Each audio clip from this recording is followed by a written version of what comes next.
ਸਤਿਨਾਮ ਸਤਿਗੁਰੂ ਸਤਿਨਾਮ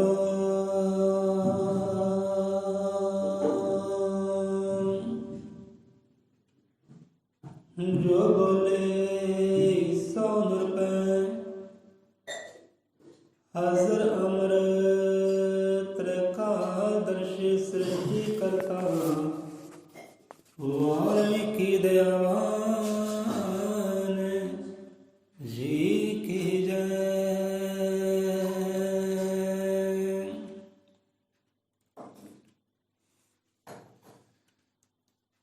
ਆਪਣਾ ਆਪ ਦਿਖਾਉਣ ਦਾ ਜਦ ਰੱਬ ਨੂੰ ਆਇਆ ਖਿਆਲ, ਤਦ ਸ੍ਰਿਸ਼ਟੀ ਸਾਜੀ ਪ੍ਰਭੂ ਨੇ ਇੱਕੋ ਪੁਰਨੇ ਨਾਲ। ਸੋਜ਼ਰ ਤ੍ਰਿਕਾਲਦਰਸ਼ੀ ਸ੍ਰਿਸ਼ਟੀ ਕਰਤਾ ਜਗਤ ਗੁਰੂ ਆਦਿ ਕਵੀ ਭਗਵਾਨ ਜੀ ਮਹਾਰਾਜ ਗੁਰਦੇਵ ਸਤਿਗੁਰੂ ਸਭ ਜੀਵਾਂ ਤੇ ਸਹਾਈ ਹੋਣ।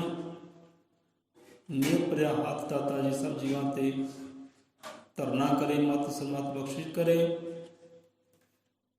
ਸਵਾਜਾਂ ਦੇ ਅੱਜ ਦੀ ਵਿਚਾਰਧਾਰਾ ਤੇ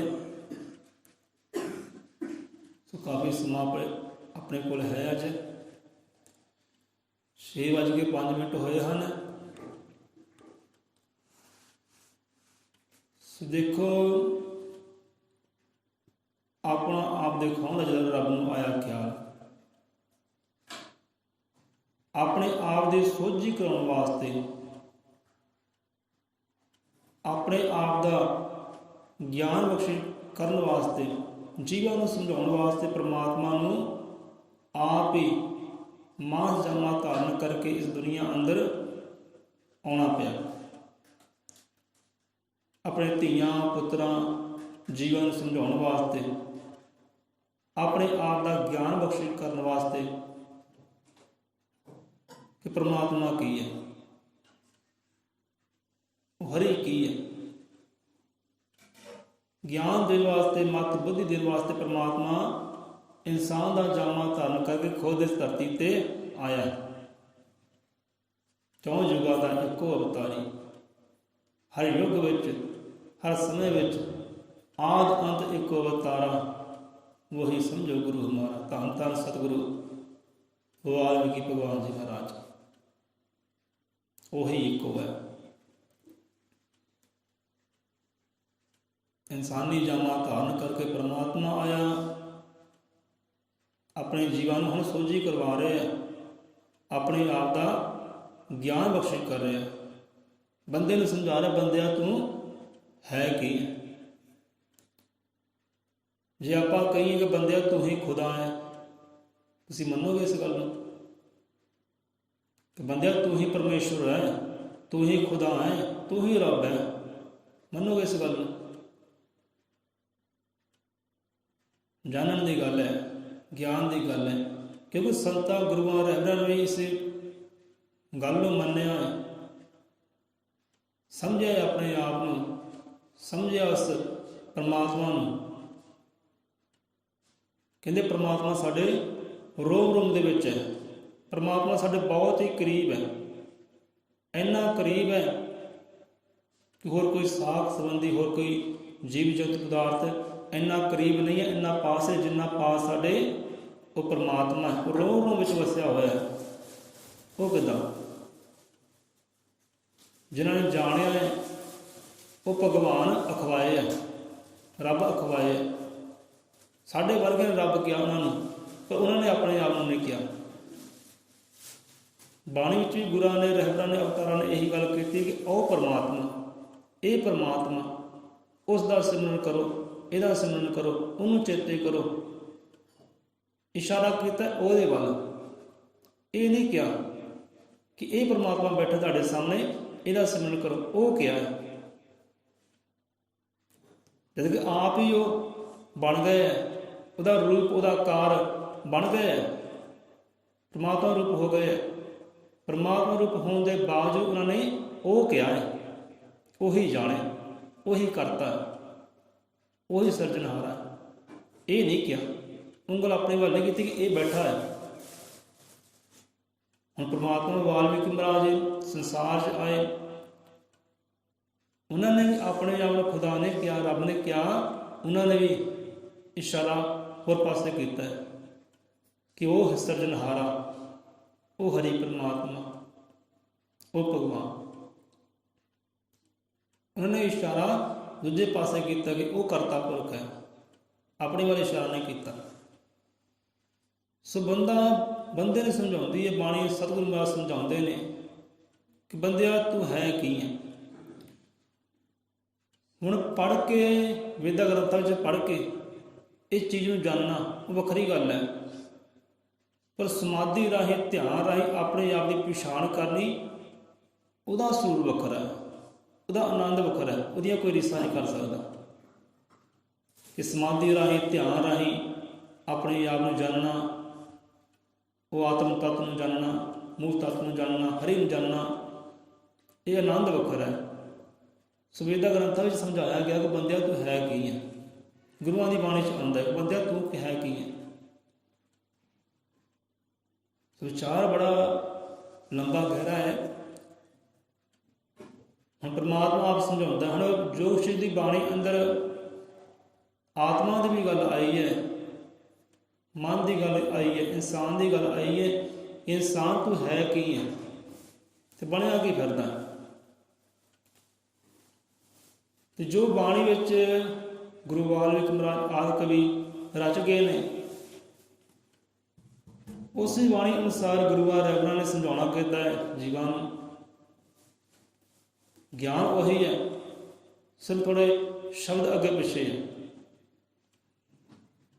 ਉਹ ਦਰਗਾਹ ਉਹਨਾਂ ਨੂੰ ਪ੍ਰਾਪਤ ਹੋਇਆ। ਹੁਣ ਇੱਥੇ ਬਾਣੀ ਅੰਦਰ ਸ਼ਬਦ ਅੰਦਰ ਆਉਂਦਾ ਕਿ ਬੰਦਾ ਹੈ ਕੀ ਹੈ। ਕੱਲ੍ਹ ਹੀ ਆਪਾਂ ਬਾਣੀ ਪੜ੍ਹਦੇ ਸੀ, ਨਾਲ ਨਾਲ ਵਿਚਾਰ ਵੀ ਚੱਲਦੇ ਸੀ, ਤੇ ਮੁੱਖ ਚੋਂ ਵਾਹ ਵੀ ਨਿਕਲਦੀ ਸੀ। ਉਹਦੇ ਬੰਦੇ ਨੂੰ ਸੋਝੀ ਦੀਵਾਰ ਹੀ ਸੀ ਬਾਣੀ ਕਿ ਬੰਦਿਆ ਤੂੰ ਹੈ ਕੀ ਹੈ।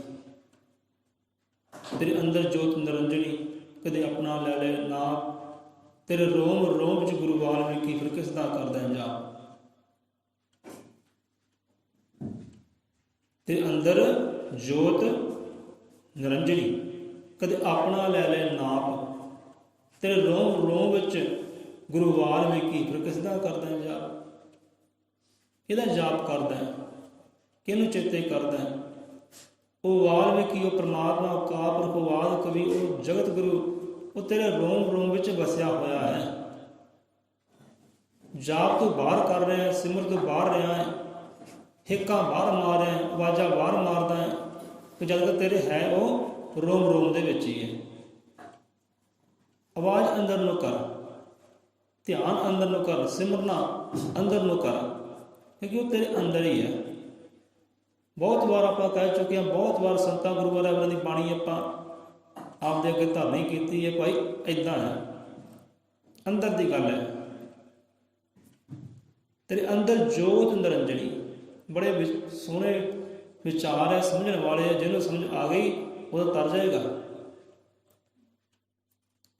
ਤੇਰੇ ਅੰਦਰ ਜੋਤ ਨਿਰੰਜਣੀ, ਨਿਰੰਜਨ ਕਹਿੰਦੇ ਉਸ ਪਰਮਾਤਮਾ ਨੂੰ, ਉਹ ਕਾਲ ਪੁਰਖ ਨੂੰ ਨਿਰੰਜਨ ਕਿਹਾ ਗਿਆ ਹੈ ਬਾਣੀ ਅੰਦਰ ਵੀ। ਨਿਰੰਜਨ ਦਾ ਭਾਵ ਹੁੰਦਾ ਕਿ ਜਿਸ 'ਤੇ ਕੋਈ ਦਾਗ ਨਹੀਂ, ਧੱਬਾ ਨਹੀਂ, ਕੋਈ ਦੋਸ਼ ਨਹੀਂ, ਗੁਨਾਹ ਨਹੀਂ, ਕੋਈ ਵਿਕਾਰ ਨਹੀਂ, ਕੋਈ ਅਵਗੁਣ ਨਹੀਂ, ਉਹ ਨਿਰੰਜਨ। ਆਪਾਂ ਖਾਲਸ ਕਹਿ ਲਈਏ, ਸ਼ੁੱਧ ਕਹਿ ਲਈਏ, ਪਵਿੱਤਰ ਕਹਿ ਲਈਏ, ਉਹ ਨਿਰੰਜਨ। ਉਹ ਨਿਰੰਜਨ, ਉਹ ਖਾਲਸ, ਉਹ ਪਵਿੱਤਰ ਜੋਤ ਰੂਪ ਵਿੱਚ ਤੁਹਾਡੇ ਅੰਦਰ ਹੀ ਹੈ, ਆਤਮਾ ਰੂਪ ਵਿੱਚ ਤੁਹਾਡੇ ਅੰਦਰ ਹੀ ਹੈ। ਤੇਰੇ ਅੰਦਰ ਜੋਤ ਨਿਰੰਜਣੀ, ਕਦੇ ਆਪਣਾ ਲੈ ਲੈ ਨਾਪ, ਕਿ ਆਪਣੇ ਆਪ ਦੀ ਤੂੰ ਪਛਾਣ ਕਰ, ਨਾਪ ਸਮਝ ਆਪਣੇ ਆਪ ਨੂੰ ਕਿ ਤੂੰ ਹੀ ਪਰਮਾਤਮਾ ਹੈ। ਬੰਦਿਆ ਤੂੰ ਹੀ ਪਰਮਾਤਮਾ ਹੈ, ਤੇਰੇ ਅੰਦਰ ਹੀ ਹੈ। ਤੇਰੇ ਅੰਦਰ ਜੋਤ ਨਿਰੰਜਨੀ, ਕਦੇ ਆਪਣਾ ਲੈ ਲੈ ਨਾਪ, ਤੇਰੇ ਰੋਮ ਰੋਮ ਵਿੱਚ ਗੁਰੂ ਵਾਲਮੀਕੀ, ਫਿਰ ਕਿਸ ਦਾ ਕਰਦਾ ਹੈ ਜਾਪ। ਪਰਮਾਤਮਾ ਤੇਰੇ ਰੋਮ ਰੋਮ ਵਿੱਚ ਵਸਿਆ ਹੋਇਆ ਹੈ। ਜਾਪ ਤੋਂ ਬਾਹਰ ਕਰ ਰਿਹਾ, ਅੰਦਰ ਕਰ। ਤੇਰਾ ਜਨਮ ਅਜਪਾ ਜਾਪ ਤੋਂ, ਫਿਰ ਕਿਸ ਦਾ ਕਰਦਾ ਹੈ ਜਾਪ। ਕਿ ਤੇਰਾ ਜਨਮ, ਤੇਰੀ ਉਤਪਤੀ ਕਿੱਥੋਂ ਹੋਈ ਹੈ? ਅਜਪਾ ਜਾਪ ਤੋਂ, ਸ਼ਬਦ ਤੋਂ ਹੋਈ ਹੈ। ਅਜਪਾ ਜਾਪ ਜਿੱਥੇ ਨਾ ਜੀਭ ਹਿਲਦੀ ਹੈ ਨਾ ਬੁੱਲ ਹਿਲਦੇ ਹੈ, ਉਹ ਜਾਪ ਤੋਂ ਤੇਰਾ ਉਤਪਤੀ ਹੋਈ ਹੈ, ਤੇਰਾ ਜਨਮ ਹੋਇਆ। ਉਹ ਜਾਪ ਨੂੰ ਜਪਣਾ ਕਰ ਤੇ ਆਪਣੇ ਆਪ ਨੂੰ ਜਾਣਨਾ ਕਰ। ਕਹਿੰਦੇ ਨਾ, ਅਜਪਾ ਜਾਪ ਜਪੇ ਜੋ ਕੋਈ ਤਿਲ ਪਾਇਆ ਜਗ ਊਚ ਸਥਾਨ। ਧੰਨ ਧੰਨ ਵਾਲਮੀਕੀ ਭਗਵਾਨ, ਧੰਨ ਧੰਨ ਬਾਣੀ ਔਰ ਗਿਆਨ। ਅਜਪਾ ਜਾਪ ਦੇ ਵੱਲ ਹੋ, ਜਿਸ ਤੋਂ ਤੇਰੀ ਉਤਪਤੀ ਹੈ, ਉਹ ਤੇਰੇ ਅੰਦਰ ਹੀ ਹੈ। ਹੁਣ ਇੱਥੇ ਬਾਣੀ ਅੰਦਰ, ਸ਼ਲੋਕ ਅੰਦਰ ਮਹਾਂਪੁਰਖਾਂ ਨੇ ਸਮਝਾਉਣਾ ਕਿ ਬੰਦਿਆ ਤੂੰ ਹੈ ਕੀ ਹੈ? ਕਹਿੰਦੇ ਤੂੰ ਆਪ ਹਰੀ ਕਾ ਰੂਪ ਹੈ। ਹੁਣ ਸਮਝੋ ਇਹਨਾਂ ਵਿਚਾਰਾਂ ਨੂੰ, ਸਮਝੋ ਇਹ ਸ਼ਲੋਕਾਂ ਨੂੰ, ਕਿ ਤੂੰ ਆਪ ਹਰੀ ਕਾ ਰੂਪ ਹੈ। ਕਿ ਬੰਦੇ ਤੂੰ ਆਪ ਹੀ ਉਹ ਰੱਬ ਦਾ ਰੂਪ ਹੈ, ਰੱਬ ਦਾ ਆਕਾਰ ਹੈ। ਅੱਜ ਤੱਕ ਰੱਬ ਨੂੰ ਕਿਸੇ ਵੇਖਿਆ ਨਹੀਂ। ਜੇ ਵੇਖਿਆ ਹੈ, ਪਾਇਆ ਤਾਂ ਇਨਸਾਨ ਦੇ ਅੰਦਰੋਂ ਹੀ ਪਾਇਆ, ਸਤਿਗੁਰ ਦੇ ਅੰਦਰੋਂ ਪਾਇਆ। ਸਤਿਗੁਰ ਉਹਦਾ ਰੂਪ ਹੀ ਹੈ। ਤੂੰ ਆਪ ਹਰੀ ਕਾ ਰੂਪ ਹੈ, ਭੂਲ ਬਿਯੋਕਾ ਬੰਦਾ। ਬੰਦੇ ਤੂੰ ਤਾਂ ਐਵੇਂ ਭੁੱਲਿਆ ਫਿਰਦਾ ਹੈ, ਐਵੇਂ ਭਟਕਿਆ ਫਿਰਦਾ ਹੈ, ਐਵੇਂ ਅਗਿਆਨਤਾ ਵਿੱਚ ਫਸਿਆ ਫਿਰਦਾ ਹੈ। ਲੱਭਦਾ ਉਹਨੂੰ ਬਾਹਰ ਹੈ ਤੇਰੇ ਅੰਦਰ ਹੀ ਹੈ। ਤੂੰ ਆਪ ਹੀ ਉਹਦਾ ਰੂਪ ਹੈ, ਆਪ ਹੀ ਉਹਦਾ ਆਕਾਰ ਹੈ, ਤੂੰ ਹੀ ਖੁਦਾ ਹੈ।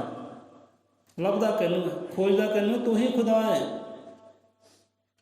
ਬੰਦਾ ਭੁੱਲਿਆ ਫਿਰਦਾ ਅਗਿਆਨਤਾ ਵਿੱਚ, ਅੰਧ ਵਿਸ਼ਵਾਸ ਵਿੱਚ, ਭਟਕਣਾ ਵਿੱਚ ਭੁੱਲਿਆ ਫਿਰਦਾ ਹੈ। ਜਦ ਕਿ ਸਭ ਕੁਝ ਆਪ ਹੀ ਹੈ, ਆਪ ਹੀ ਖੁਦਾ ਹੈ। तू आप हरि का रूप है, बोल बेव का बंदा। कि जैसे शेर भेड़ बन बैठा चरे घास और कंधा। वो हालत है इंसान की। कितना भुलिया फिरदा है, कितना भटकिया फिरदा है। एक कथा कहानी पहले ही आपने साझी की सी, छोटी जी समय लैके कि तू आप हरि का रूप है, भूल बेओ का बंदा। जैसे शेर भेड़ बन बैठा चरे घास और कंधा। तेरी भी प्यारे उही हालत है जो उस शेर दी सी। हुण शेर बचपन विच ही अपने माता पिता तो विछड़ गया, जुदा हो गया ते संगी साथी बन गया भेडां दा, बकरियां दा।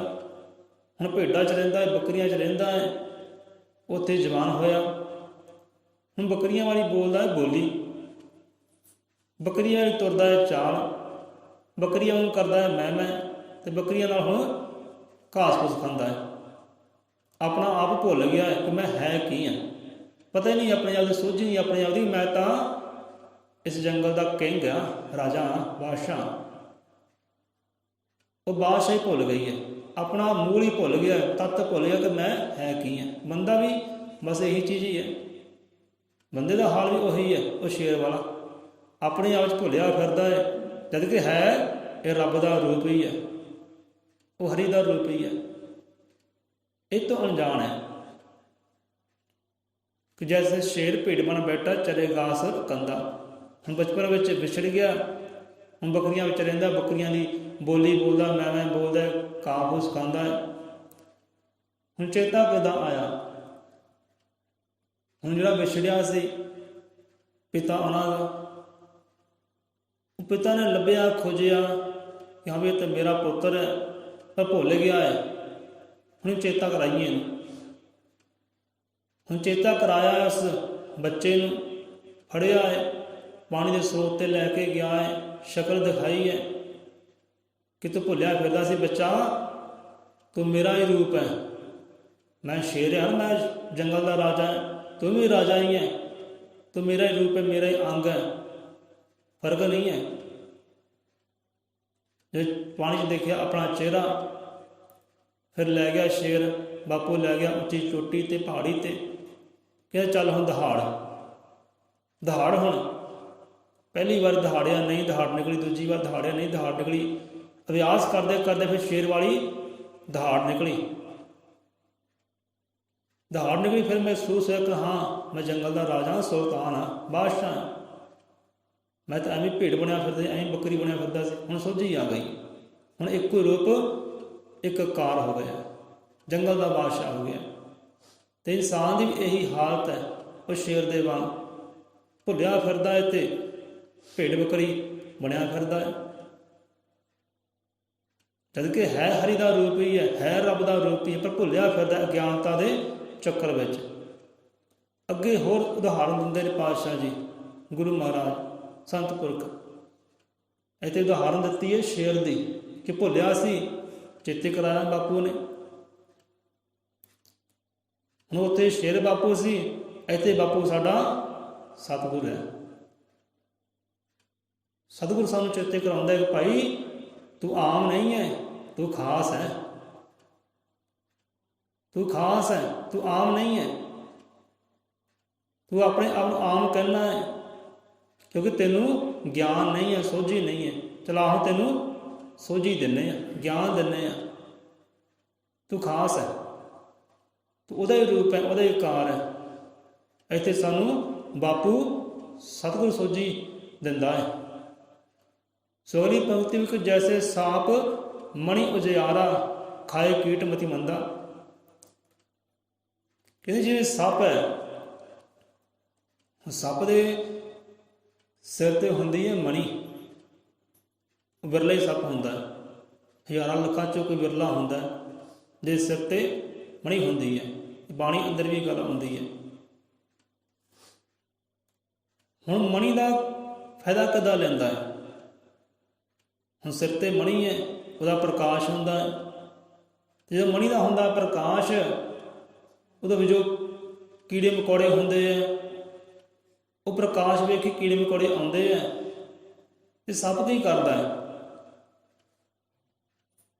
ਪ੍ਰਕਾਸ਼ ਦਾ ਕੀ ਕਰਦਾ ਹੈ? ਫਾਇਦਾ ਕੀ ਲੈਂਦਾ ਪ੍ਰਕਾਸ਼ ਤੋਂ? ਉਹ ਹੁਣ ਕੀੜੇ ਮਕੌੜੇ ਖਾਂਦਾ ਹੈ। ਕਿ ਜੈਸੇ ਸੱਪ ਮਣੀ ਉਜਿਆਰਾ, ਖਾਏ ਕੀਟ ਮਤੀ ਮੰਦਾ। ਮੱਤ ਮਾਰੀ ਪਈ ਹੈ ਸੱਪ ਦੀ। ਹੁਣ ਮਣੀ ਉਹਨੂੰ ਸਮਝਾਉਣਾ ਕੀ ਚਾਹੁੰਦੀ ਹੈ, ਉਹ ਸਮਝ ਨਹੀਂ ਆਉਂਦੀ। ਹੁਣ ਮਣੀ ਦੀ ਰੌਸ਼ਨੀ ਦੇ ਪ੍ਰਕਾਸ਼ ਵਿੱਚ ਉਹ ਖਾਂਦਾ ਕੀ ਹੈ? ਕੀੜੇ ਮਕੌੜੇ ਖਾਂਦਾ ਹੈ। ਵਿਚਾਰੇ ਕੀੜੇ ਮਕੌੜੇ ਆਉਂਦੇ ਪ੍ਰਕਾਸ਼ ਵੱਲ, ਚਲੋ ਇੱਧਰ ਪ੍ਰਕਾਸ਼ ਹੈ, ਇੱਧਰ ਚਾਨਣ ਹੈ, ਇੱਧਰ ਚੱਲਦੇ ਆ। ਉਹ ਪ੍ਰਕਾਸ਼ ਦਾ ਫਾਇਦਾ ਲੈਣ ਆਉਂਦੇ ਆ ਅਤੇ ਸੱਪ ਨੂੰ ਖਾ ਜਾਂਦਾ ਹੈ। ਉਹਦੀ ਮੱਤ 'ਤੇ ਪਰਦਾ ਪਿਆ ਹੈ, ਅਤੇ ਇੱਦਾਂ ਇਨਸਾਨ ਦੀ ਮੱਤ 'ਤੇ ਹੀ ਪਰਦਾ ਪਿਆ ਹੋਇਆ ਹੈ। ਅੰਦਰ ਪ੍ਰਕਾਸ਼ ਹੈ, ਅੰਦਰ ਜੋਤ ਹੈ, ਪਰ ਅੰਦਰਲੇ ਪ੍ਰਕਾਸ਼ ਤੋਂ ਜੋਤ ਤੋਂ ਫਾਇਦਾ ਕੀ ਲੈ ਰਿਹਾ ਹੈ? ਅਵਗੁਣ ਹੀ ਭੋਗ ਰਿਹਾ ਹੈ, ਅਵਗੁਣ ਹੀ ਭੋਗ ਰਿਹਾ ਹੈ। ਜ਼ਹਿਰੀਲੇ ਪਦਾਰਥ ਹੀ ਖਾ ਰਿਹਾ, ਪਾਪ ਗੁਨਾਹ ਕਮਾ ਰਿਹਾ ਸੱਪ ਦੀ ਤਰ੍ਹਾਂ। ਜੈਸੇ ਸੱਪ ਮਣੀ ਉਜਿਆਰਾ, ਖਾਏ ਕੀਟ ਮਤੀ ਮੰਦਾ। ਉਹ ਸੱਪ ਵਾਲਾ ਹਾਲ ਹੈ। ਮਣੀ ਉਹਨੂੰ ਚੇਤੇ ਕਰਾਉਂਦੀ ਹੈ ਕਿ ਤੂੰ ਖਾਸ ਹੈ, ਤੂੰ ਵਿਸ਼ਿਸ਼ਟ ਹੈ। ਸੋਝੀ ਕਰ ਆਪਣੇ ਆਪ ਦੀ। ਤੂੰ ਪਰਮਾਤਮਾ ਦਾ ਰੂਪ ਹੈ, ਉਹਦਾ ਆਕਾਰ ਹੈ, ਪਰ ਉਹਨੂੰ ਸੋਝੀ ਨਹੀਂ ਆਉਂਦੀ ਕਿਉਂਕਿ ਪਰਦਾ ਪਿਆ ਹੈ ਅਗਿਆਨਤਾ ਦਾ। ਅਗਿਆਨਤਾ ਵਿੱਚ ਭੁੱਲੀ ਫਿਰਦਾ ਹੈ ਆਪਣੇ ਮੂਲ ਤੱਤ ਨੂੰ ਅਤੇ ਗੁਨਾਹ ਕਮਾਈ ਜਾਂਦਾ ਹੈ। ਅੱਗੇ ਸਮਝਾਉਣਾ ਕਰਦੇ, ਹਿਰਨ ਕੇ ਨਾਭੀ ਬਸੇ ਕਸਤੂਰੀ, ਜਾਣਤ ਨਹੀਂ ਆਨੰਦਾ। ਹਿਰਨ ਕੇ ਬਾਸੇ, ਹਿਰਨ ਕੇ ਨਾਭੀ ਬਸੇ ਕਸਤੂਰੀ, ਜਾਣਤ ਨਹੀਂ ਆਨੰਦਾ। ਕਿ ਜਿਵੇਂ ਕਸਤੂਰੀ ਮਿਰਗ ਹੈ, ਕਸਤੂਰੀ ਹਿਰਨ ਹੈ। ਹੁਣ ਕਸਤੂਰੀ ਉਹਦੀ ਨਾਭੀ 'ਚ ਵਸੀ ਹੋਈ ਹੈ, ਮਹਿਕ ਉਹਦੀ ਨਾਭੀ 'ਚ ਵਸੀ ਹੋਈ ਹੈ, ਅਤੇ ਲੱਭਦਾ ਖੋਜਦਾ ਬਾਹਰ ਹੈ। ਘਾਹ ਘਾਹ, ਝਾੜੀ ਝਾੜੀ ਸੁੰਘਦਾ ਫਿਰਦਾ ਹੈ, ਚੜਦਾ ਫਿਰਦਾ ਹੈ। ਕਸਤੂਰੀ ਖੁਸ਼ਬੂ, ਕਸਤੂਰੀ ਮਹਿਕ ਉਹਦੀ ਨਾਭੀ 'ਚ ਹੈ, ਕਿ ਲੱਭਦਾ ਉਹ ਬਾਹਰ ਹੈ। ਕਿਉਂਕਿ ਉਹ ਆਪਣੇ ਅੰਦਰ ਦੇ ਗਿਆਨ ਨੂੰ ਮਹਿਸੂਸ ਨਹੀਂ ਕਰਦਾ, ਅੰਦਰ ਉਹ ਝਾਤੇ ਨਹੀਂ ਮਾਰਦਾ। ਬਸ ਇਹੀ ਹਾਲ ਜਿਹੜਾ ਉਹ ਬੰਦੇ ਦਾ ਹੈ, ਇਨਸਾਨ ਦਾ ਹੈ। ਉਹ ਹਿਰਨ ਦੀ ਤਰ੍ਹਾਂ, ਸੱਪ ਦੀ ਤਰ੍ਹਾਂ, ਸ਼ੇਰ ਦੀ ਤਰ੍ਹਾਂ ਉਹ ਵੀ ਭੁੱਲਿਆ ਫਿਰਦਾ ਹੈ, ਉਹ ਭੁੱਲਿਆ ਫਿਰਦਾ ਹੈ। ਹੁਣ ਕਸਤੂਰੀ ਨਾਭੀ ਵਿੱਚ ਹੈ ਅਤੇ ਹਿਰਨ ਲੱਭਦਾ ਬਾਹਰ ਹੈ, ਬਾਹਰ ਭਟਕਦਾ ਹੈ, ਬਾਹਰ ਦੁਖੀ ਹੁੰਦਾ ਹੈ। हिरन के नाभि बसे कस्तूरी जानत नहीं आनंदा, क्योंकि ਉਹਦੇ ਕੋਲ ਗਿਆਨ ਹੀ ਹੈ ਨਹੀਂ। ਇਹ ਗਿਆਨ ਬਖਸ਼ਿਆ ਨਹੀਂ ਉਹਨੂੰ ਪ੍ਰਮਾਤਮਾ ਨੇ, ਉਹ ਆਪਣੇ ਆਪ ਨੂੰ ਜਾਣ ਸਕੇ, ਪਛਾਣ ਸਕੇ। ਇਹ ਗਿਆਨ ਜਿਹੜਾ ਕੇਵਲ ਤਾਂ ਕੇਵਲ ਇਨਸਾਨ ਬਖਸ਼ਿਸ਼ ਕੀਤਾ ਹੈ, ਤੇ ਇਨਸਾਨ ਹੋ ਕੇ ਤਦ ਵੀ ਨਹੀਂ ਸਮਝਦਾ। ਇਹਦੇ ਵਿੱਚ ਗਲਤੀ ਕਿਹਦੀ ਹੈ? ਪ੍ਰਮਾਤਮਾ ਦੀ ਨਹੀਂ ਹੈ, ਇਨਸਾਨ ਦੀ ਆਪਣੀ ਹੈ। ਉਹ ਗਿਆਨੀ ਬਣੇ, ਜਾਏ ਸਤਿਗੁਰ ਦੇ ਚਰਨਾਂ ਵਿੱਚ, ਤੁਰੇ ਚਾਲ ਸਤਿਗੁਰ ਦੀ, ਤੇ ਸਾਰੀ ਸਮਝ ਆ ਜਾਣੀ ਹੈ ਕਿ ਮੈਂ ਹੀ ਹਰੀ ਦਾ ਰੂਪ ਹੈ, ਮੈਂ ਹੀ ਪ੍ਰਮਾਤਮਾ ਦਾ ਰੂਪ ਹੈ, ਉਹਦਾ ਅੰਗ ਆ, ਉਹ ਤੋਂ ਅਲੱਗ ਨਹੀਂ ਆ। ਅੱਗੇ ਆਉਂਦਾ ਤੈਸੇ ਨਰ ਆਤਮ ਪ੍ਰਕਾਸ਼ ਵਿੱਚ ਭੋਗੇ ਵਿਸ਼ਿਆ ਗੰਦਾ, कि हिरन के नाभि बसे कस्तूरी जानते नहीं आनंदा, तैसे ही नर आत्म प्रकाश में भोगे विषया गंदा। जिवें सभ मणि के उजारे विच कीड़े मकोड़े खांदा है, ऐदां ही ये बंदे की हालत है। हुण बंदे अंदर ही प्रकाश है, तुसीं चलदे हो, फिरदे हो, गाउंदे हो, बजाउंदे हो, हसदे हो, सौंदे हो, रोंदे हो, करलाउंदे हो, ये किहदे करके हो रहा है? आत्मा के प्रकाश करके हो रहा है। ਤੁਹਾਡੇ ਅੰਦਰ ਆਤਮਾ ਦਾ ਪ੍ਰਕਾਸ਼ ਹੈ, ਉਹ ਪਰਮਾਤਮਾ ਦਾ ਪ੍ਰਕਾਸ਼ ਹੈ, ਪਰਮਾਤਮਾ ਦੀ ਜੋਤ ਤੇ ਪਰਮਾਤਮਾ ਨੂਰ ਹੈ। ਇਹ ਸਭ ਕੁਝ ਉਹਦੇ ਕਰਕੇ ਹੋ ਰਿਹਾ ਹੈ। ਹੁਣ ਆਤਮਾ ਦੇ ਪ੍ਰਕਾਸ਼ ਵਿੱਚ ਉਹ ਪਰਮਾਤਮਾ ਨੂੰ ਜਾਣਨਾ ਸੀ, ਪਰਮਾਤਮਾ ਨੂੰ ਪਾਉਣਾ ਸੀ, ਪਰਮਾਤਮਾ ਨੂੰ ਪਛਾਣਨਾ ਸੀ। ਪਰ ਆਤਮਾ ਦੇ ਪ੍ਰਕਾਸ਼ ਵਿੱਚ ਬੰਦਾ ਕਰਦਾ ਕੀ ਹੈ? ਗੁਨਾਹ ਇਕੱਠੇ ਕਰਦਾ ਹੈ, ਅਵਗੁਣ ਹੀ ਇਕੱਠੇ ਕਰਦਾ ਹੈ, ਨਸ਼ੇ ਵਿਕਾਰ ਇਕੱਠੇ ਕਰਦਾ ਹੈ, ਲੜਾਈਆਂ ਝਗੜੇ ਇਕੱਠੇ ਕਰਦਾ ਹੈ ਨਾ। ਸੱਪ ਦੇ ਵਰਗਾ, ਸੱਪ 'ਚ ਤੇ ਬੰਦੇ 'ਚ ਕੀ ਫਰਕ ਰਹਿ ਗਿਆ? ਉਹ ਜਾਨਵਰ ਵਿੱਚ ਤੇ ਬੰਦੇ ਵਿੱਚ ਕੀ ਫਰਕ ਪੈ ਗਿਆ? ਕੋਈ ਫਰਕ ਨਹੀਂ ਹੈ। ਉਹ ਹਿਰਨ ਵਿੱਚ, ਜਾਨਵਰ ਵਿੱਚ ਤੇ ਬੰਦੇ ਵਿੱਚ ਕੀ ਫਰਕ ਹੈ? ਕੋਈ ਫਰਕ ਨਹੀਂ ਹੈ, ਕਿਉਂਕਿ ਉਹ ਵੀ ਅਗਿਆਨਤਾ ਵਿੱਚ ਤੇ ਅੱਜ ਦਾ ਬੰਦਾ ਵੀ ਅਗਿਆਨਤਾ ਵਿੱਚ ਹੈ। ਉਹ ਸੱਪ ਵੀ ਮਣੀ ਦੇ ਪ੍ਰਕਾਸ਼ ਵਿੱਚ ਠੂਹੇ ਖਾਈ ਜਾਂਦਾ ਹੈ, ਕੀੜੇ ਮਕੌੜੇ ਖਾਈ ਜਾਂਦੇ, ਡੱਡੂ ਮੱਛੀਆਂ ਖਾਈ ਜਾਂਦਾ ਹੈ, ਤੇ ਬੰਦਾ ਵੀ ਇੱਦਾਂ ਹੀ ਕਰਦਾ ਹੈ। ਬੰਦਾ ਵੀ ਆਤਮ ਪ੍ਰਕਾਸ਼ ਦੇ ਵਿੱਚ ਬਸ ਵਿਸ਼ੇ ਵਿਕਾਰ ਹੀ ਭੋਗੀ ਜਾ ਰਿਹਾ, ਗੁਨਾਹ ਹੀ ਇਕੱਠੇ ਕਰਦਾ ਜਾ ਰਿਹਾ, ਪਾਪ ਹੀ ਕਮਾਉਂਦਾ ਜਾ ਰਿਹਾ। ਜਦ ਕਿ ਆਤਮ ਪ੍ਰਕਾਸ਼ ਤੋਂ ਪਰਮਾਤਮਾ ਨੂੰ ਜਾਣਨਾ ਸੀ, ਆਪਣੇ ਮੂਲ ਤੱਤ ਨੂੰ ਜਾਣਨਾ ਸੀ। ਇੱਦਾਂ ਨਹੀਂ ਹੋ ਰਿਹਾ। हिरन के नाभि बसे कस्तूरी जानत नहीं आनंदा, तैसे ही नर आत्म प्रकाश में भोगे विषया गंदा। गंदगी इकट्ठे करता जा रहा, विषय विकार इकट्ठा करता जा रहा आत्म के प्रकाश में। हुण इत्थे आत्मा का कोई दोष नहीं है। ये शब्द आप इस करके लिया है क्योंकि शायद कल या परसों साढ़े को अचानक ही बोल हो गया सी कि आत्मा का कितने भी दोष नहीं है। ਅਸੀਂ ਆਪ ਨਹੀਂ ਸੀ ਬੋਲਿਆ, ਇੱਦਾਂ ਹੀ ਬੋਲ ਹੋ ਗਿਆ ਕਿ ਆਤਮਾ ਦਾ ਕੋਈ ਦੋਸ਼ ਨਹੀਂ ਹੈ, ਤੇ ਗੱਲ ਵੀ ਸੱਚੀ ਹੈ। ਹੁਣ ਬੰਦਾ ਗੁਨਾਹ ਇਕੱਠੇ ਕਰਦਾ ਹੈ, ਦੋਸ਼ ਦਾ ਵੀ ਆਤਮਾ ਤੇ ਤਾਂ ਨਹੀਂ, ਆਤਮਾ ਦਾ ਕੋਈ ਦੋਸ਼ ਨਹੀਂ ਹੈ, ਦੋਸ਼ ਕਿਸੇ ਹੋਰ ਦਾ। ਤੇ ਮੜੀ ਜਾਂਦੀ ਹੈ ਆਤਮਾ, ਕਿਉਂਕਿ ਬੰਦਾ ਚੱਲਦਾ ਫਿਰਦਾ ਗਾਉਂਦਾ ਵਜਾਉਂਦਾ ਸਾਰਾ ਆਤਮਾ ਦੇ ਪ੍ਰਕਾਸ਼ ਕਰਕੇ ਹੋ ਰਿਹਾ। ਹੁਣ ਕਰਨ ਕਰਾਉਣ ਵਾਲੀ ਆਤਮਾ ਨਹੀਂ ਹੈ, ਕਰਨ ਕਰਾਉਣ ਵਾਲਾ ਕੋਈ ਹੋਰ ਹੀ ਜੀਵ ਹੈ, ਆਤਮਾ ਦਾ ਕੋਈ ਦੋਸ਼ ਨਹੀਂ। ਸੋ ਤੈਸੇ ਨਰ ਆਤਮ ਪ੍ਰਕਾਸ਼ ਵਿੱਚ ਭੋਗੇ ਵਿਸ਼ਿਆ ਗੰਦਾ। ਆਤਮ ਪ੍ਰਕਾਸ਼ ਵਿੱਚ ਹੀ, ਆਤਮਾ ਦੀ ਜੋਤ ਵਿੱਚ ਹੀ ਬਸ ਗੰਦਗੀ ਇਕੱਠਾ ਕਰ ਰਿਹਾ ਹੈ, ਜਦ ਕਿ ਉਹਦੇ ਆਤਮ ਪ੍ਰਕਾਸ਼ ਵਿੱਚ ਭਾਲ ਕਰਨੀ ਸੀ ਪਰਮਾਤਮਾ ਦੀ, ਜਾਣਨਾ ਸੀ ਆਪਣੇ ਆਪ ਨੂੰ, ਜਾਣਨਾ ਸੀ ਉਹ ਪਰਮਾਤਮਾ ਨੂੰ ਕਿ ਬੰਦਿਆ ਤੂੰ ਹੀ ਹਰੀ ਦਾ ਰੂਪ ਹੈ, ਤੂੰ ਹੀ ਰੱਬ ਦਾ ਰੂਪ ਹੈ, ਤੂੰ ਹੀ ਖੁਦਾ ਹੈ। ਜਿਵੇਂ ਹਜ਼ਰਤ ਬੁੱਲੇ ਸ਼ਾਹ ਜੀ ਕਹਿੰਦੇ, ਬੋਲਿਆ ਰੱਬ ਤੇਰੇ ਤੋਂ ਵੱਖ ਨਹੀਂ, ਪਰ ਤੇਰੀ ਵੇਖਣ ਵਾਲੀ ਅੱਖ ਨਹੀਂ।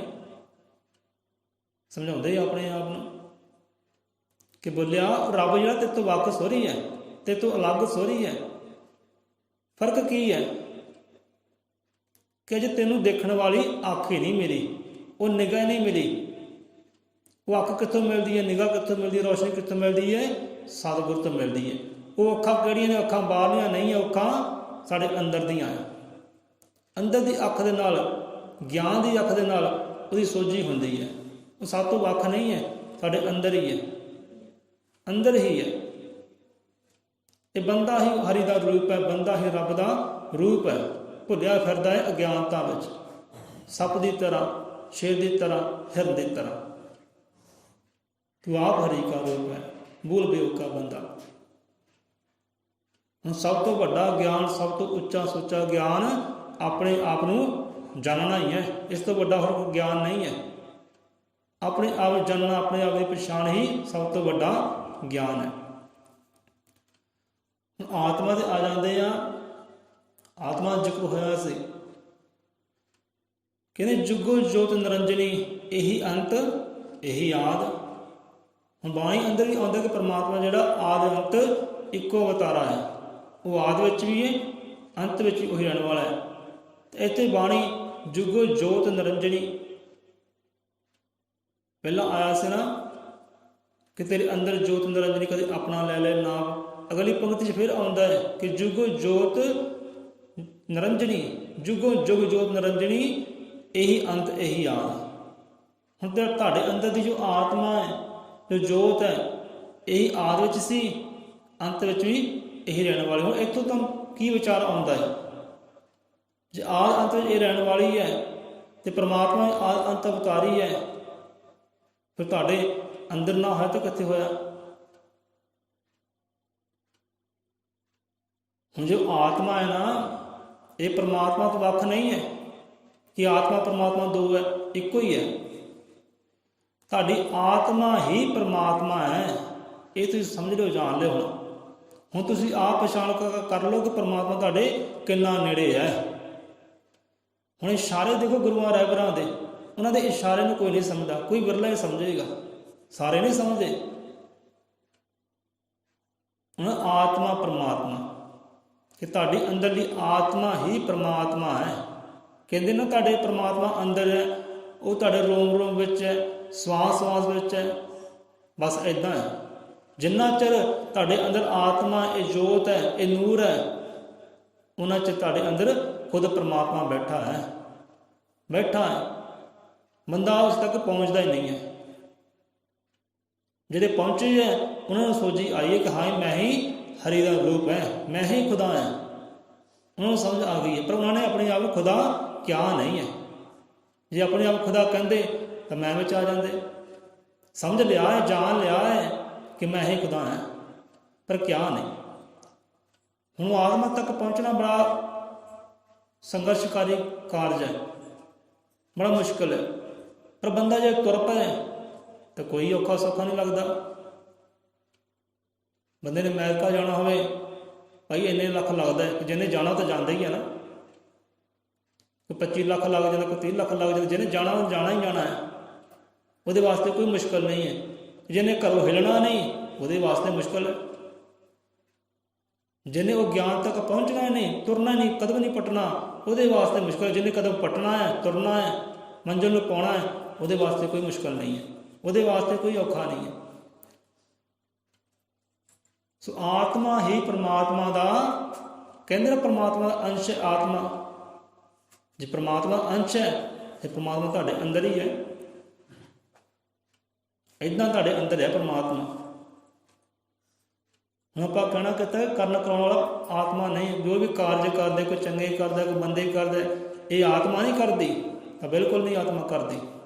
ਇਹ ਦੋਸ਼ ਆਤਮਾ ਤੇ ਨਹੀਂ ਹੈ। ਆਤਮਾ ਨਿਰਮਲ ਹੈ, ਸ਼ੁੱਧ ਹੈ, ਪਵਿੱਤਰ ਹੈ, ਖਾਲਸ ਹੈ, ਉਹ ਨਿਰੰਜਨ ਹੈ, ਉੱਤੇ ਕੋਈ ਦੋਸ਼ ਨਹੀਂ ਹੈ। ਇਹ ਦੋਸ਼ ਕਿਸੇ ਹੋਰ ਜੀਵ ਦਾ ਹੈ, ਆਤਮਾ ਦਾ ਕੋਈ ਦੋਸ਼ ਨਹੀਂ ਹੈ।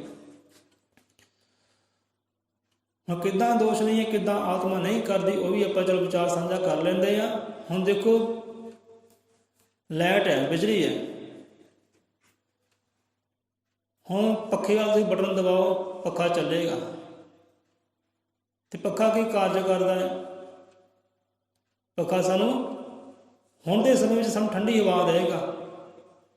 ਜੇ ਛੱਤ ਤਪ ਜਾਂਦੀ ਹੈ, ਬਾਹਰ ਪੂਰਾ ਤਾਪਮਾਨ ਹਾਈ ਹੁੰਦਾ ਹੈ, ਤਾਂ ਇਹੀ ਪੱਖਾ ਸਾਨੂੰ ਗਰਮ ਹਵਾ ਵੀ ਦੇਵੇਗਾ ਮੌਸਮ ਅਨੁਸਾਰ। ਹੁਣ ਕਾਰਜ ਜੋ ਬਲ ਇਹਨੂੰ ਬਖਸ਼ ਰਹੀ ਹੈ ਬਿਜਲੀ। ਬਿਜਲੀ ਕਰਕੇ ਚੱਲਦਾ ਹੈ, ਬਿਜਲੀ ਕਰਕੇ ਕਾਰਜ ਕਰਦਾ ਹੈ। ਹੁਣ ਇਹਨੇ ਠੰਡੀ ਤੱਤੀ ਹਵਾ ਦੇਣੀ ਹੈ। ਹੁਣ ਘਰ ਵਿੱਚ ਫਰਿੱਜ ਹੈ, ਉਹ ਵੀ ਬਿਜਲੀ ਨਾਲ ਚੱਲਦੀ ਹੈ।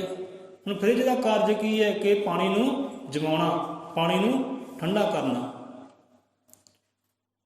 ਹੁਣ ਘਰ ਵਿੱਚ ਹੀਟਰ ਹੋਣਗੇ, ਉਹ ਵੀ ਬਿਜਲੀ ਨਾਲ ਚੱਲਦਾ ਹੈ। ਹੀਟਰ ਦਾ ਕੰਮ ਹੈ ਕਿ ਗਰਮੈਸ਼ ਦੇਣੀ, ਤਾਪ ਨੂੰ ਵਧਾਉਣਾ। ਇੱਦਾਂ ਤੁਸੀਂ ਹੋਰ ਪਦਾਰਥ ਵੀ ਲੈ ਸਕਦੇ ਆ ਉਦਾਹਰਨ ਤੌਰ 'ਤੇ। ਹੁਣ ਦੇਖੋ ਸਾਰੇ ਕਾਰਜ ਉਹ ਬਲ ਜਿਹੜਾ ਬਿਜਲੀ ਬਖਸ਼ ਰਹੀ ਹੈ, ਪਰ ਅੱਗੇ ਜੋ ਪਦਾਰਥ ਕਾਰਜ ਕਰਦਾ ਹੈ ਉੱਦਾਂ ਦਾ ਉਹਨੂੰ ਫਲ ਮਿਲਦਾ ਹੈ ਤੇ ਥੱਲੇ ਜੀਵ ਬੈਠਾ ਹੈ। ਹੁਣ ਬਲ ਜਿਹੜੀ ਹੈ ਬਿਜਲੀ ਦੇ ਰਹੀ ਹੈ। ਹੁਣ ਜਿੱਦਾਂ ਦਾ ਕੋਈ ਅਗਲੇ ਪਦਾਰਥ ਨੇ ਕਾਰਜ ਕਰਨਾ ਹੈ ਉੱਦਾਂ ਦਾ ਉਹ ਫਲ ਮਿਲਦਾ ਹੈ।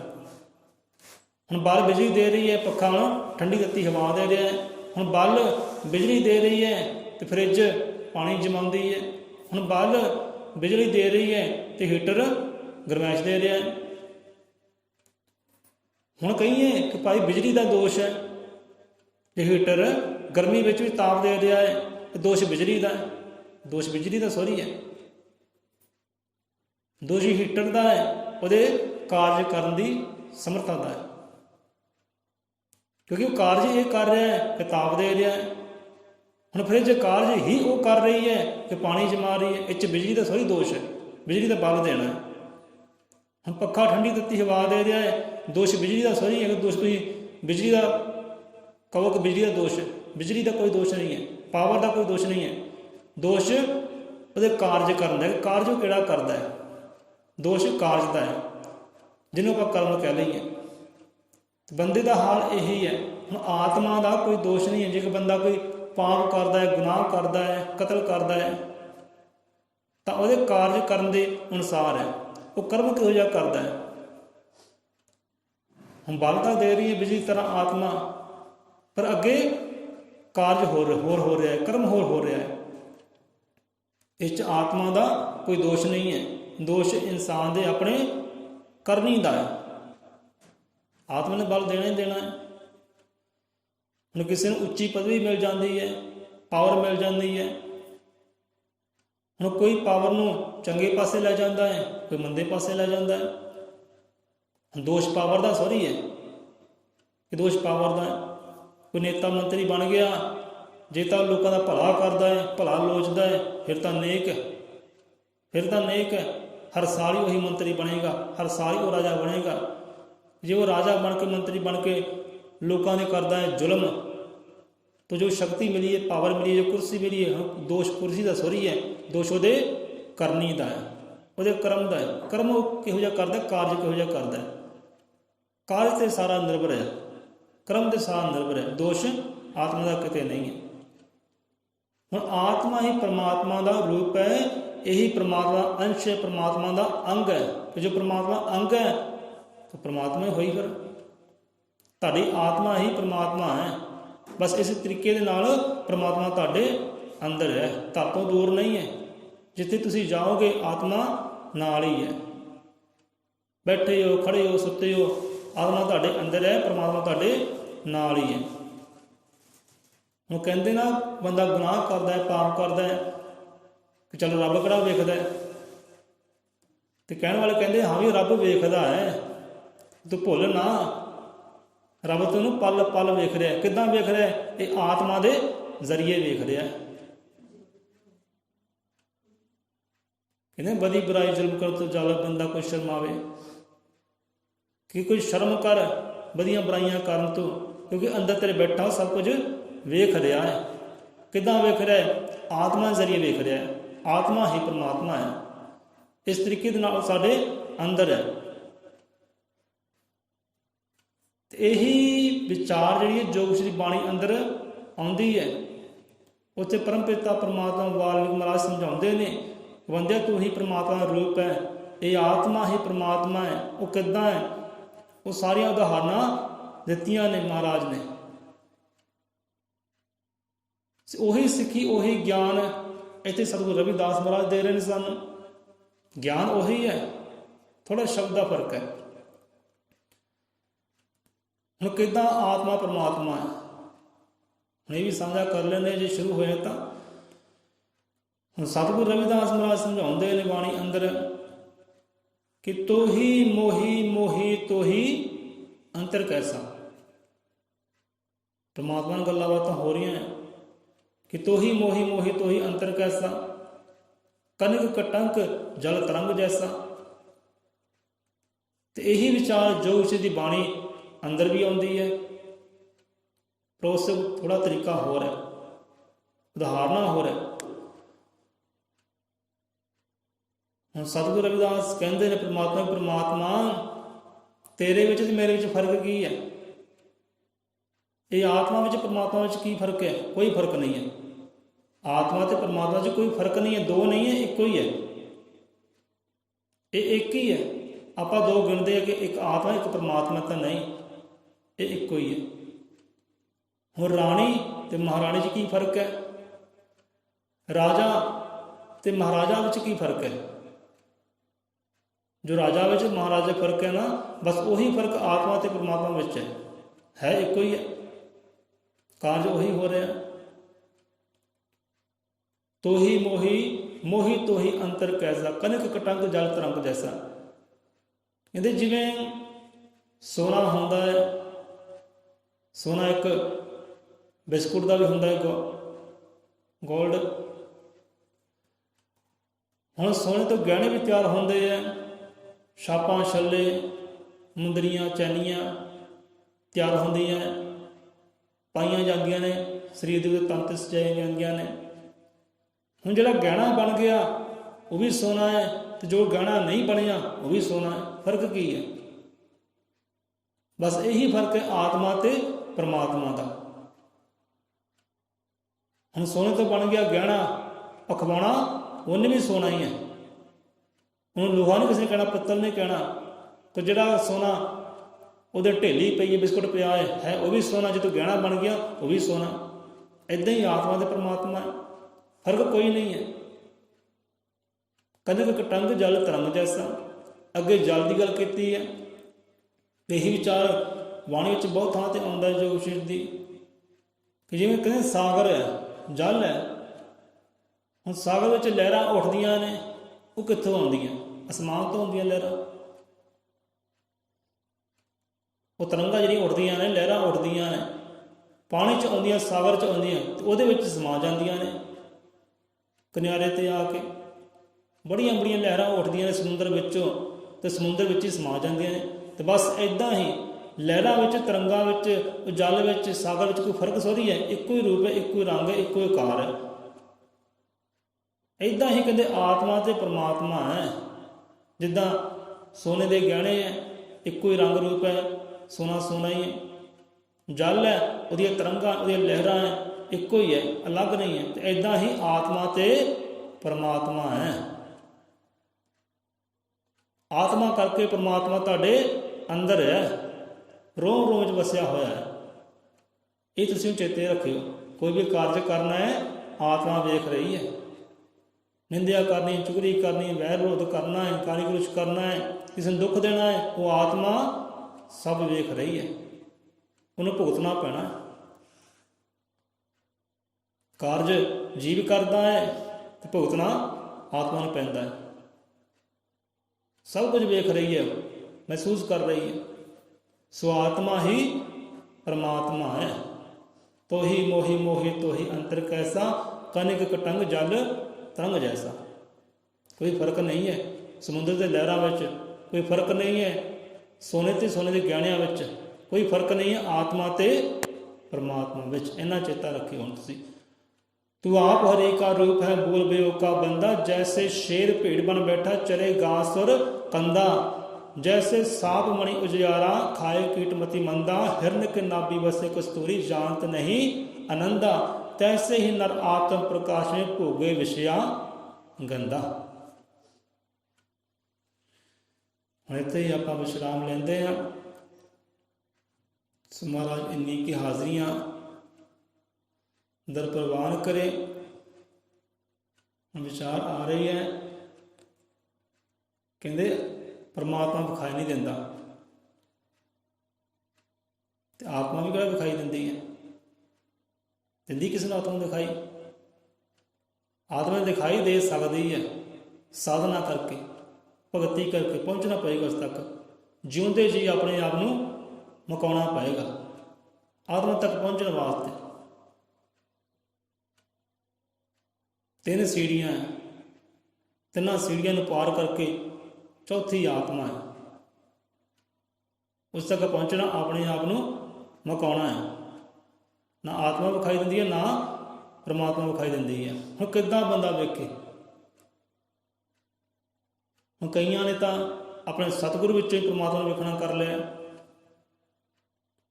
ਇੱਕ ਹੁੰਦੀ ਮੂਰਤ ਸੂਰਤ, ਬਾਣੀ ਚਿੱਤੇ ਆ ਗਈ।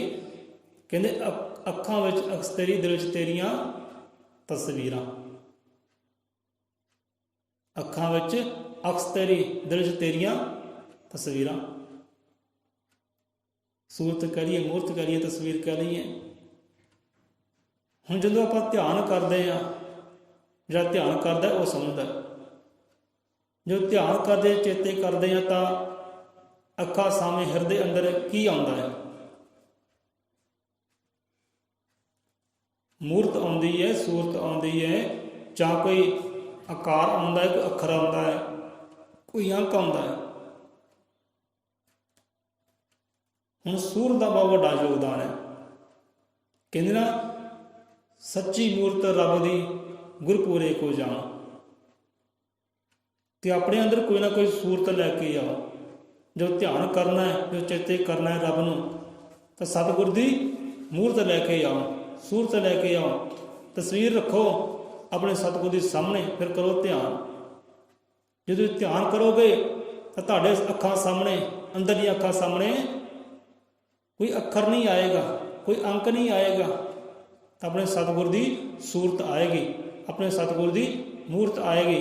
ਬਸ ਉਸੇ ਸਤਿਗੁਰ ਦੀ ਸੂਰਤ ਵਿੱਚੋਂ, ਸਤਿਗੁਰ ਦੀ ਮੂਰਤ ਵਿੱਚ ਤੁਸੀਂ ਪਰਮਾਤਮਾ ਨੂੰ ਵੇਖ ਸਕਦੇ ਹੋ। ਇਸ ਤਰੀਕੇ ਨਾਲ ਵੇਖ ਸਕਦੇ ਹੋ। ਜਦੋਂ ਬੰਦਾ ਧਿਆਨ ਕਰਦਾ ਹੈ, ਸਤਿਗੁਰ ਨੂੰ ਚੇਤੇ ਕਰਦਾ ਹੈ, ਤਾਂ ਸਤਿਗੁਰ ਦੀ ਸੂਰਤ ਆਪਣੇ ਆਪ ਆਟੋਮੈਟਿਕ ਮੂਹਰੇ ਆ ਜਾਂਦੀ ਹੈ। ਹੁਣ ਤੁਸੀਂ ਚੇਤੇ ਕਰੋਗੇ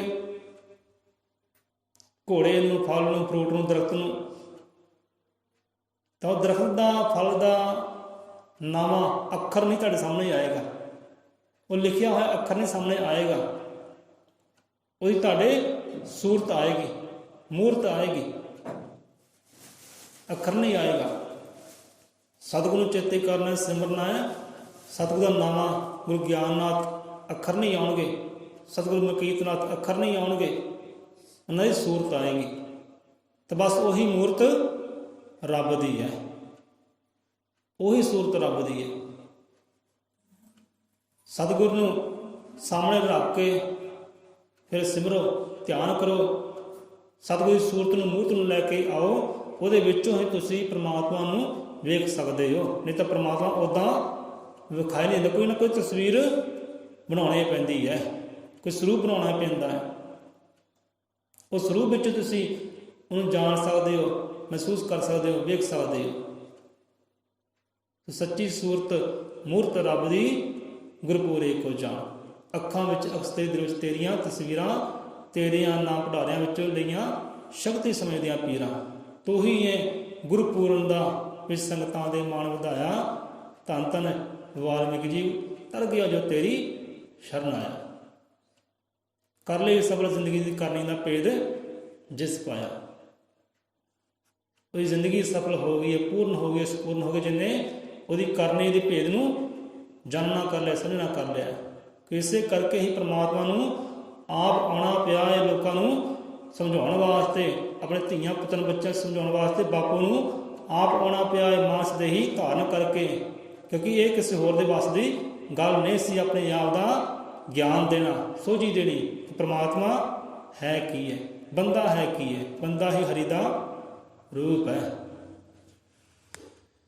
ਜੋ ਬੋਲੇ ਸੌਂਦਰਤ ਹੈ ਅਜ਼ਰ ਮਤ੍ਰਿਕਾ, ਦਰਸ਼ੀ ਸ੍ਰਿਸ਼ਟੀ ਕਰਤਾ, ਵਾਲਮੀਕੀ ਦੇਵਾਨ ਜੀ ਕੀ ਜੈ।